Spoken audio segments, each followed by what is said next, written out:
City ન્યૂઝમાં આપનું સ્વાગત છે। અમરેલીના બગસરા તાલુકા પંચાયત ખાતે આંગણવાડી વર્કર અને હેલ્પરો દ્વારા વિરોધ પ્રદર્શન। અમરેલી બગસરા સહિત આંગણવાડી વર્કરોએ સીડીપીઓને પાઠવ્યું આવેદનપત્ર।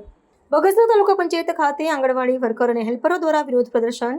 રાષ્ટ્રીય ટ્રેડ યુનિયન દ્વારા વિવિધ માંગણીઓ સંદર્ભે સીડીપીઓને પાઠવ્યું આવેદનપત્ર। આંગણવાડી વર્કર્સ અને હેલ્પર્સની માંગણીઓના સંતોષાતા કામથી અલગા રહેવાનો નિર્ણય કર્યો। નવી એપ્લિકેશનથી કામનો બોજ અને માનસિક સ્થિતિ અંગે આવેદનપત્રમાં કરાઈ રજૂઆત। આંગણવાડી વર્કર હેલ્પરો દ્વારા સૂત્રોચ્ચાર સાથે સરકાર સામે વિરોધ પ્રદર્શન કર્યું। હકની માંગણીઓને લઈ આંગણવાડી વર્કર્સ અને હેલ્પરો સરકાર સમક્ષ આશાઓ વ્યક્ત કરી। મારું નામ મણવર ચંદ્રિકાબેન છે। હું આંગણવાડી વર્કર તરીકેની ફરજ બજાવું છું।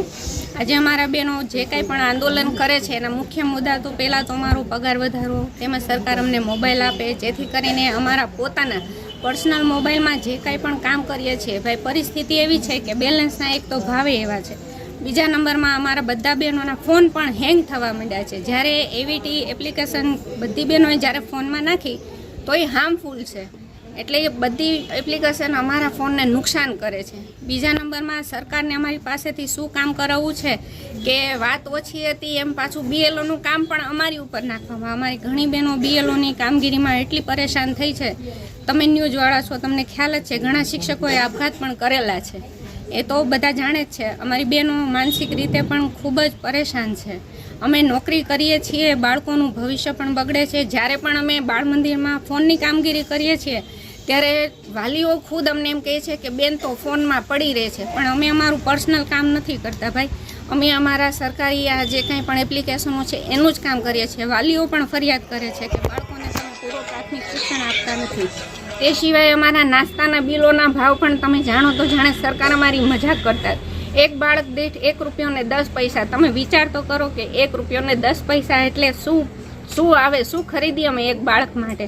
ફળના ભાવ ₹3, એક બાળકને ₹3 લેખે અમે કયું ફળ આપીએ? દિવસે ને દિવસે મોંઘવારી વધતી જાય છે અને એમાં અમારું કાંઈ પૂરું પડતું નથી। સરકારને જ્યારે અમે પગાર વધારાની વાત કરીએ તો એમની ઉપર આર્થિક બોજો આવે છે।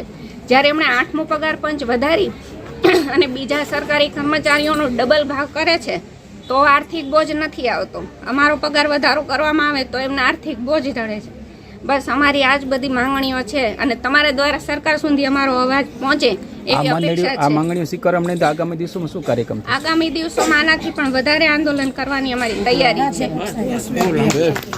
મારું નામ સોનગરા હિનાબેન છે અને હું હેલ્પર તરીકે એક ફરજ બજાવું છું અને સરકાર દ્વારા અમને 5,500 અમને ચૂકવવામાં આવે છે અને સમય 9 થી 3નો છે, તો 9 થી 3ના ટાઈમમાં અમને 5,500 પોસાતા નથી અને હેલ્પર બહેનોને કાંઈ પ્રમોશન મળતું નથી। ઉંમર મર્યાદા બહાર કાઢે અને અમને પ્રમોશન મળે વર્કરમાં। હજી સરકારને અમારો કાંઈ પ્રશ્નનો ઉકેલ લઈ આવશે તો અમે ઉગ્ર આંદોલન કરશું છે, ગાંધીનગર જાશું ને ન્યાય નહીં નિવાડો આવશે તો અમે દિલ્હી સુધી જાશું। પાડલિયા ભાવનાબેન છે, હું અમરેલી જિલ્લાના યુનિયન પ્રમુખ છું। આજે અમારો ખાસ મુદ્દો છે કે જે સરકારે 2 ઓગસ્ટની 2 તારીખે હાઈકોર્ટનો ચુકાદો આવેલ છે કે વર્કરને 24,800 અને હેલ્પરને 20,300નું લઘુત્તમ વેતન ચૂકવવું। 6 મહિના થયેલ, સરકારે અમે કેટલા આવેદનપત્ર આપ્યા, કેટલી રેલી કરેલી, પણ સરકાર હજી સુધીમાં એક પણ મુદ્દાનો જવાબ આપેલ નથી। અને બીજો મુદ્દો ખાસ કરીને અમારે મોબાઈલનો છે કે મોબાઈલમાં સરકાર જે અમને ઓનલાઈન કામગીરી આપી છે, એક તો એના મોબાઈલ ચાલતા નથી। અત્યારે અમારે મોટી ઉંમરના બહેનો છે એને મોબાઈલમાં કોઈ જાતની ખબર પડતી નથી અને સરકાર રોજ નવી એપ્લિકેશન આપે છે।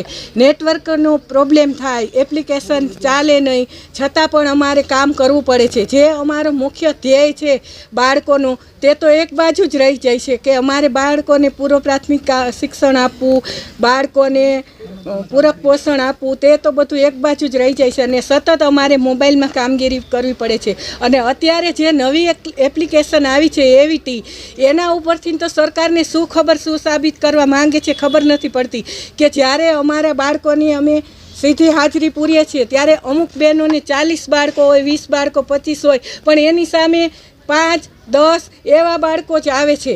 તો આ એપ્લિકેશન સામે તો અમને વિરોધ જ છે। અમે તો સરકાર પાસે એમ જ માંગીએ છીએ કે સરકાર અમને ફક્ત ઓફલાઈન કામગીરી આપે અમારે ઓનલાઈન કામગીરી કરવી નથી. અને જ્યારે અમે મોબાઈલનો પ્રશ્ન રજૂ કરીએ છીએ ત્યારે એમ કહે છે કે તમને અઠવાડિયામાં કે 15 દિવસમાં મોબાઈલ આપી દેવામાં આવશે.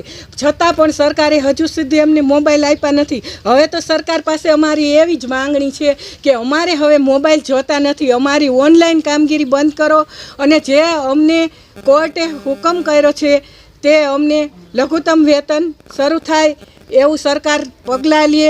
અને જો સરકાર આગામી બજેટમાં કાંઈ પણ રજૂ નહીં કરે તો અમે છેક ગાંધીનગર સુધી પણ લડવા તૈયાર છીએ.